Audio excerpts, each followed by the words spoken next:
Hello and welcome to the unofficial BSHL Senior Hockey League podcast. My name is Corey. I'm joined by my co-host, Corey. One day away. One day away, man. Pretty freaking excited. Yeah, how it comes upon us quickly. Quickly, but slowly too, Yeah. I mean, it's been a long time since we were at a BSHL game, so we're excited. Yes, it has. Corey, 3 games on tap for tomorrow. Yes, sir. We have on Friday, the LC Puck Duck Hawks will be in the Peninsula. We have Bucktouche traveling to Miramichi, and we have Dalhousie traveling to Amherst. Dalhousie making the biggest trek in the league on opening night. Mm-hmm. All right, let's do some predictions. We're going to do regular season predictions again like last year. And come playoffs, I am not making predictions. Yeah. I will say that I did get a message from one Travis Robichaud who said, "God damn it, you picked us," because he remembers that I am the kiss of death. So you're welcome. Before we go into picks, yep. Something that dawned on me on my walk earlier is the last arena that we saw BSHL game doesn't have BSHL this year. Yeah. And the first we're going to see is their first one. That's very exciting. It's true, though. You are right. All right. Starting with LC in the Peninsula. I have LC beating the Peninsula. I also have LC beating the Peninsula. Why? I think there's going to be some growing pains with the Peninsula. Yep. I think the Hawks, there's chemistry there already. They know each other very well. And I think it's going to be a close game. I just think the Hawk edges them out. Mm-hmm. Agreed. I think definitely there's going to be some growing pains. There's going to have to be some adapting for chemistry in the Peninsula. And I think this is going to be a really close, really hard-hitting game. But the Hawks have something to prove this year, and I think they're going to try to prove it. So I'm excited about it. But yeah, I think the Hawks are taking the Peninsula, so we agree there. Mm-hmm. What's the next game on the agenda? Miramichi beats Bucktouche beats Miramichi.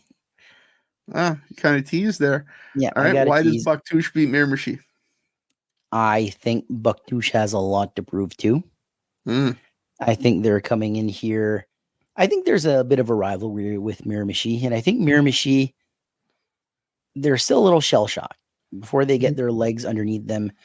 Things didn't go as planned in the off-season, and I think there's going to be a little bit of jitters there. So I'm picking Bucktouche for that sole reason. Last year on opening night, I was in Miramichi. Mm-hmm. And I can tell you that environment on opening night was electric, a little bit daunting. It was packed. I don't expect anything different this year. I picked Miramichi over Bucktouche in this game. I actually think it's going to go to overtime. It's going to be a very close game. But I think Miramichi over Bucktouche. Corey, I can see you writing down who picked who. We are going to be keeping track once again this year. God dang it. I will remind people that Corey did win the head-to-head, and it wasn't close last year. No, it was not. Thanks for repeating everything you say. So the last game on Friday night, we have Dalhousie in Amherst at the stadium.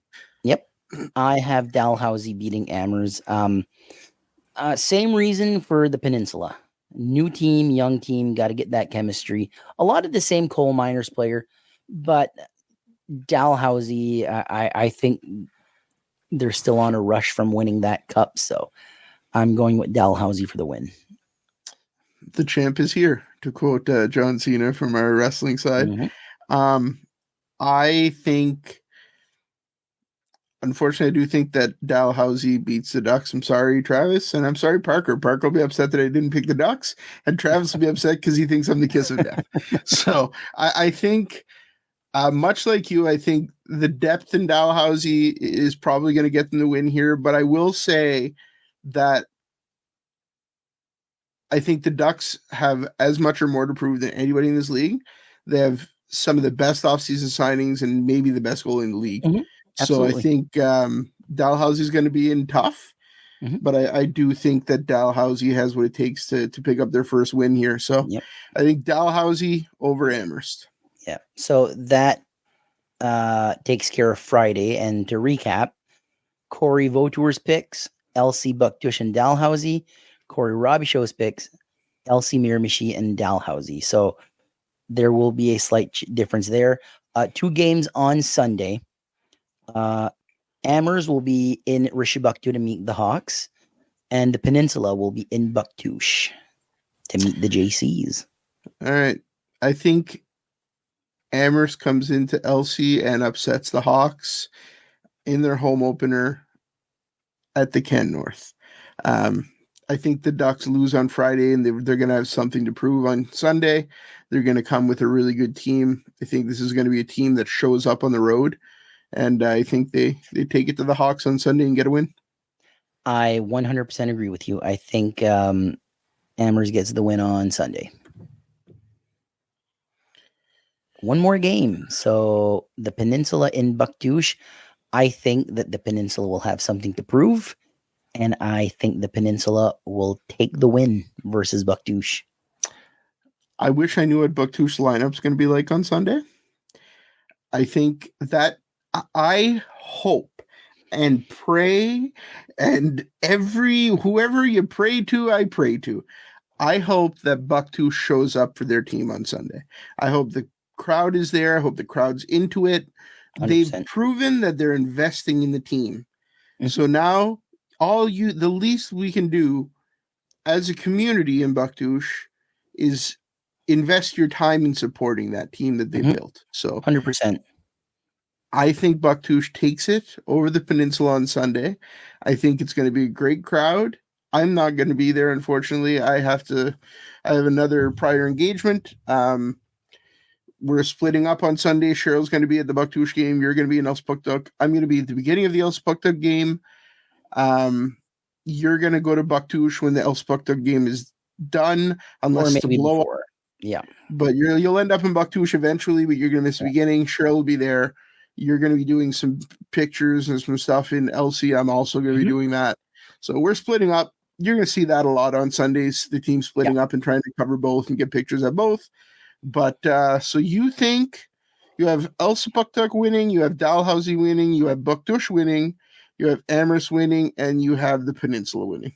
Yes, sir. So 2 teams that we disagree with, that being Miramichi and Bucktush. You notice that you pick every visiting team. Every visiting team. So I am not a favorite this year for the home teams. You pick 2 home teams, which is Miramichi and Bucktush. I don't know, man. One will have, maybe one. It could end up a tie for me and you, because one could get. It could end up a tie. And early on, we're gonna be close for at least the first few weeks before you start to blow me out of the fucking water, probably.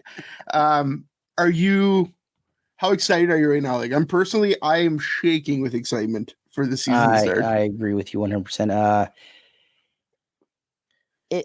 I hate to keep talking about my job, but it makes those seasons at work, just waiting and thinking and planning and just the work going into the preseason, it makes it so much worthwhile. And it's even more exciting than last year. Last year, we were going in blind. We didn't know what to expect, if this was going to be something people was going to enjoy, or just like, look at these guys trying to mooch off the league, or didn't know what people was going to think about it. Now we know it was a success. We know people enjoy it. We know it. We enjoy it. And it's even more exciting than last year. So I can't friggin' wait. Yeah, it's pretty great. I can't wait either. Thinking about it the last bit, especially the last couple days, thinking about last year, I posted that Babin song yesterday, thinking a lot, reflecting a lot on the people that were so kind to us and generous to us last year with their advice and their support. And then thinking, looking to this year and going, like, we've earned a place now that we get a lot of respect from the teams. They understand that we're not here to make them look bad. We're here to build it up, to grow it. And if you're a fan of this league, who do you want to hear us interview? I'll reach out to people, try to get some more interviews. If you have questions you want me to ask people, shoot me them. You never know. We've got an interview coming up with Ginette Duaro. Such a great lady. It was a really good interview. Yes, really good. I always like Ginette. Ginette has always been good to us. Might have been, I guess Trey Lewis would have been the first one to really accommodate us, but Ginette, when we went to the arena for, I think it was like a practice. Yeah, it was like a little thing. Yeah, she came up to us, super nice lady. It's refreshing to see what a good person she is. I love Bucktouche. I love the city of Bucktouche. You spend a lot of your year in Bucktouche. Yeah, absolutely. I spend a lot of time with my mom because a lot of people know my stepfather is in a wheelchair. My mom, she's going up in age. She's in her 60s. So I like to stay close just to make sure everything goes okay. Yep. I make the trip pretty much every day to Bucktouche. So, I enjoy it. I sleep in Bucktouche most of the week, to tell you the truth.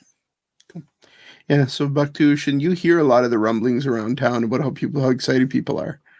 I told this during the interview, how I went to Bucktouche this morning for my walk and was in Tim Hortons, and I could hear them talking about the JCs and talking about Paramoto and Carmier, and a guy came up to me. He's like, yeah, you excited for the season? And I'm like, yeah. I'm the guy, one of the guys that does the podcast. He's like, yeah, I know. I'm like, oh, okay. I'm like, we ever talk? No. How do you know I'm one of the guys then? You and Corey are quite you're hard to miss. He goes, you with your little goatee there, your goat thing. And I'm like, okay. I'm going to carry on now. That's probably what you felt. You're like, I'm going to get my coffee and move on with my day. Yep. Well, it's nice to have people that support and listen, and it's appreciated. But every time I've been in Bucktouche for Steamers games, for other stuff, and talk to people are very excited for the JCs this year. And it's beyond just the two big signings. We mentioned this in the interview, but it's bringing on young guys like Leon Bastarache, seeing Newcomb come back, and Cormier come back, and Bastarache come back. Matthew Bastarache. I think it's going to be a very, very interesting team. I did get a couple of messages during the offseason like, do you know if Sully's back? That's like, there's very few people in the league that are more loved by their team than Sullivan Cullen. The fans love him. He reminds me of Trey Lewis in Elsa Buckduck. Yeah. You go to any other rink in the league, people don't like Trey Lewis. Yep. I wouldn't want to play against Trey Lewis. But being a friend of Trey Lewis and knowing him for so long, he's a great guy. He loves his community. He's done a ton for Elsa Buckduck. He's done a ton for Kent County. And he's loved. Sully gets that same thing in Bucktouche. Yep. People just love Sully. He's the spark plug of the JCs. Bringing it to wrestling for a second. There's an old saying in wrestling: if you get a reaction, that's what you want. Sully always gets a reaction, whether he's beloved or booed beyond belief. He gets a reaction. It's hard to get a reaction when you're a hockey player, when you're just there to do your job. Sully embraces that role, and you got to respect the guy. Absolutely. Back to Trey Lewis for a second. Today, I got a copy of Trey Lewis's book from the great Bruno Richard. And I say the great Bruno Richard because he's a guy who played a lot of senior hockey, did Red Bull Crashed Ice, just a phenomenal athlete in this region in multiple sports, retired on top with the Hawks. Such a special year. Winning that goal that he scored, man, that overtime goal in shorthanded, right? That we missed because we were at a wrestling show. We were at a wrestling show, and there was wrestling going on, and we were watching it on the phone, and we started cheering the goal, and the people in the ring were like, "What the fuck?" It was the funniest thing ever because I remember the match. It was Lincoln Steen versus Charlie Hubley, two guys that we absolutely adore. And you guys turned your attention to the ring for a split second, and that's when the breakaway happens. And I just stand up and I'm like, Bruno scored, and everybody just started cheering. And for some reason, it was during a headlock spot. So everybody just turned to us because you could hear a pin drop, and we're just cheering. And when the babyface, I don't even remember who won that match, but Lincoln Steen came out of the ring and he's high-fiving the fans. And I grab his hand and I'm like, the Hawks won, Steen. The Hawks won. He just goes, the fuck are you talking about? Yeah, the memories from that year. We're former Hawks fans. Yeah. Hawks always have a special place in our heart, the same way that Dalhousie will always have a special place in our heart. Bucktush will have a special place in our heart. Like, these teams that have been so good to us are all special to us. But the Hawks, I started watching hockey and I was a fan of the Rum Runners and the Rishabukto Meb de Mid, and before that I was a fan of the Bears. And then I was a fan of the Hawks. And I can tell you right now that I picked it up earlier. I've read a lot of it already. It is in French, but it's a great book. It's well written. It's a lot of people sharing stories about Trey and their experiences playing with or against Trey. And we are going to get Bruno Richard on the podcast. It's coming up in the next couple of weeks. Yep, so I'm very excited about that. But if you're listening to this, get on Amazon, punch in Money Dull Trey Lewis by Bruno Richard and buy that book, support it. I think that's a fantastic thing they did to kind of share the other story of Trey Lewis and everything that he's done for these communities that we live in personally. And, for hockey, he's got a fantastic story. So as much as I know a lot of you people listening to this are from communities other than Elspluchtuk, so I know that you're not the biggest Trey Lewis fan because he's not an easy visiting player to cheer for. I get it. Trey Lewis is that guy. If in the NHL, he's the guy that's on the other team. You go, I hate when we play Brad Marchand. Yes, I hate when we play the Bruins because Brad Marchand is such a pain in the ass. But you also know that he's a great player. Trey is that. Trey's a pain in the butt to play against. He's competitive, and this is a great book that kind of encompasses that. So support that, buy that book. Corey, see you tomorrow on the way to Amherst, baby. Ooh, Maron, here we go. We're going to throw to the interview with Jeanette. Thank you to Jeanette for coming on. If you're a JC's fan, get out there on Sunday. Miramichi tomorrow night. The Peninsula, Trackety tomorrow night, Amherst tomorrow night. If you can't get to any of those games, High Button Sports is going to be streaming the Amherst game, and I guarantee you Roxanne Merrill Young will be streaming the Miramichi game. So you can watch some hockey on Friday night. I'm not positive there's a stream for Elspluchtuk. If there is, I'll be sharing it. Sunday, not sure if there's streams anywhere. If there is, we'll be sharing it. We're not streaming anything this weekend. We will be taking video. Keep an eye on our page. We're going to be sharing videos. We're going to be sharing pictures. We're going to try to get some player interviews. We are going to be out there doing it. Corey's smiling right now. He's excited.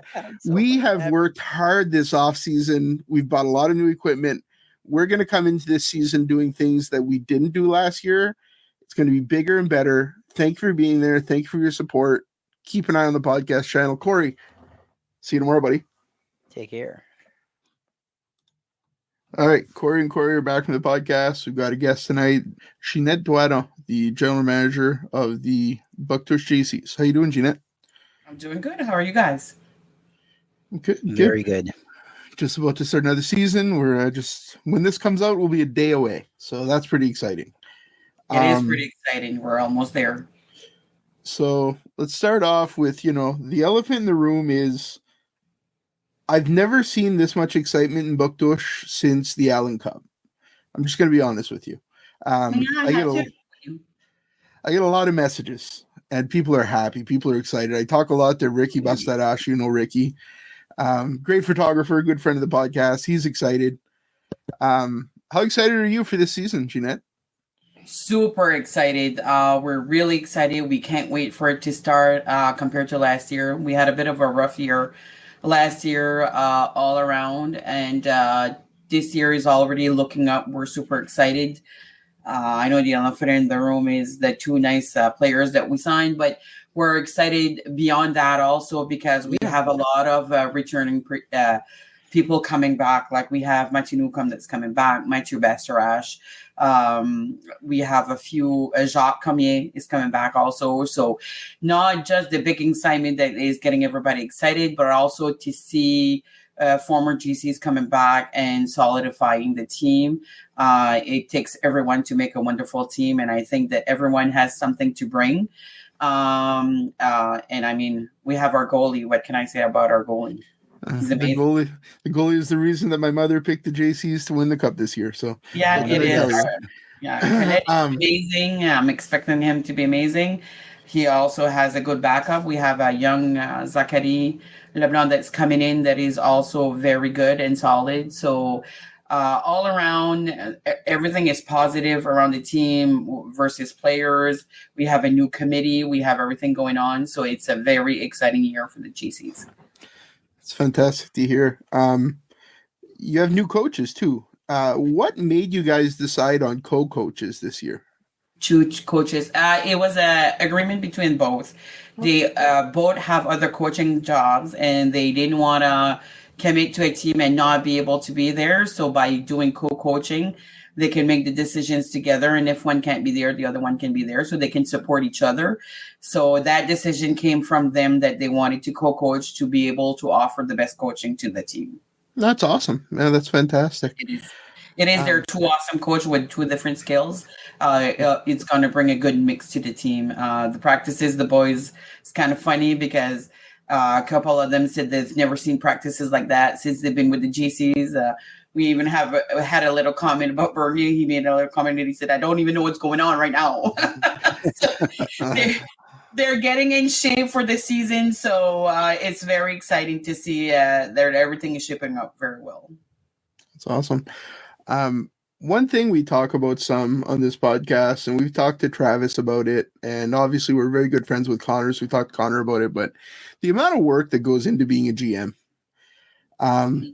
it's hard to explain the amount of respect that we have for you guys, but there's no off season.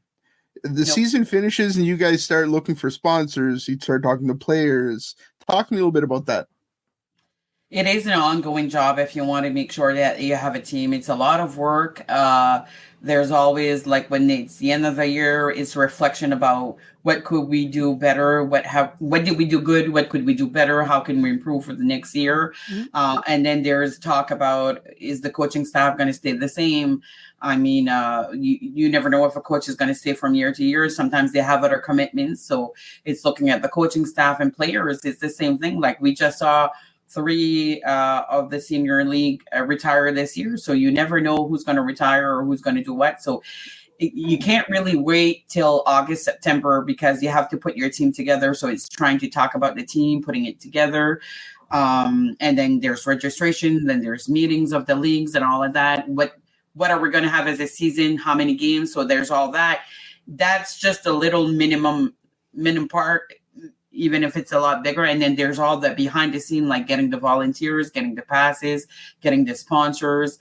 It's very lucky this year. I have a really big committee that is there, that is helping. So I don't have everything on my shoulders, but it is a lot of job. I joked about it this week. I'm like, this is a full-time job. It's what it is. It really and I mean, is. We all work other than that, so, and have other things, but at the end of the day, when you see your team blooming and having a success, it's all worth it.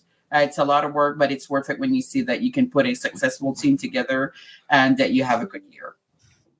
I agree. I think that's fantastic. You guys have a really good volunteer base in Bouctouche too. Year to year, you see a lot of the same faces and a lot of really dedicated people.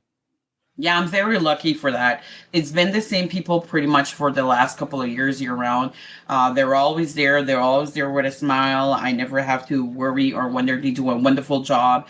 The fans are very well received. So I'm very lucky for that on the volunteer base. And not just in hockey, like any activity that we have in Bouctouche. What we always get praised about is how the volunteers, people are always there to volunteer and help out. So we're really good community and lucky about that part. Really is. When you get these two big names, though, let's go to it. How does it do they reach out to you? Is it mutual players that they're playing with? We hear about goodies ball hockey. Like, these guys are all active guys. They know other people on the team. Is that a big role, or do you reach out yourself? How does that go? It's definitely a big role. I mean, it does help that they know the guys that are on the team. So there was some talk with Panonto last year, but he wasn't really ready, and the guys kept talking with him. And when Patrice came over this year, it probably helped seal the deal a little bit. But it was a little bit about it was a little bit about team players, talking to them, but also our coaches. Mark and Ryan really know these guys, so it was a little bit of talk. So I can't really take the credit on the two guys. It was really a team effort on the coaches and the players that really talked to them and got it together.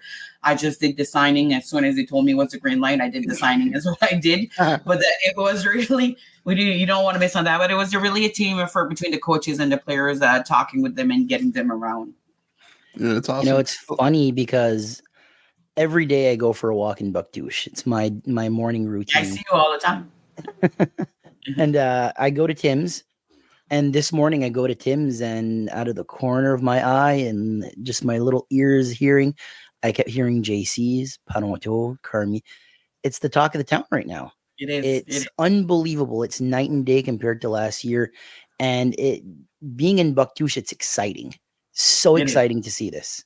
Yeah, it is. Props to all of you. Thanks. It's really a team effort. Like, everybody's put their part in this year, so it's really a team effort. And I mean, if we get to the goal, which is what we want, it'll be everybody can take part of it because everybody's played their role and their part in it. So it's very exciting to see everybody work together. And that's the only way you're going to have a success, by having teamwork and everybody working together as a united front. And that's what we have right now. And I'm really excited about that. That's awesome. I think once people get out to the rink and see the JCs, they're going to be happy to see a good, well-rounded team. You guys have made a lot of other signings, which you kind of, alluded to earlier, but you've got Leblanc and Bastarache coming from the Coyotes, and you're developing young players, and the future is very bright in Bucktouche, that's for sure. That's actually a very important point that you make, putting young people in. That was one of Mark's goals, was to try to get some young people in, because we don't want to wait till everybody retires and have another year like we had last year. We want to make sure that we have a little bit of mix of both, and we are ready for that transition moving forward. And by signing these young guys, we're building for a future, and that's what we want. I mean, we all adore our top players, Jacques and Mathieu and Newcomb and all of them, and we hope they are here for a long time. But at one point, they're going to retire, so we have to build a team that we don't have to fold or stop playing once they're there. And this is going to be a parity of having a little bit of both to build it. And I think it's going to help having young blood into the dressing room and create the dynamic. So it's really going to help. Yeah, and it's cool for kids to see people that they saw play in the Coyotes, and now they're playing in the JCs. I mean, in small communities, I don't think people can fully understand that a lot of our youth do look up to the senior players. They do look up to the West Kent to the Coyotes. Coyotes. They're great role models, and I'm really glad you guys are bringing some young talent. I can't wait to get to the JC or the JK to see the JCs. Should be a fun year. Thanks, Jeanette, for coming on again. It's always fantastic, and I'm looking forward to working with you this year. It's my pleasure. Anytime. Awesome. Thank you, Jeanette. You're welcome.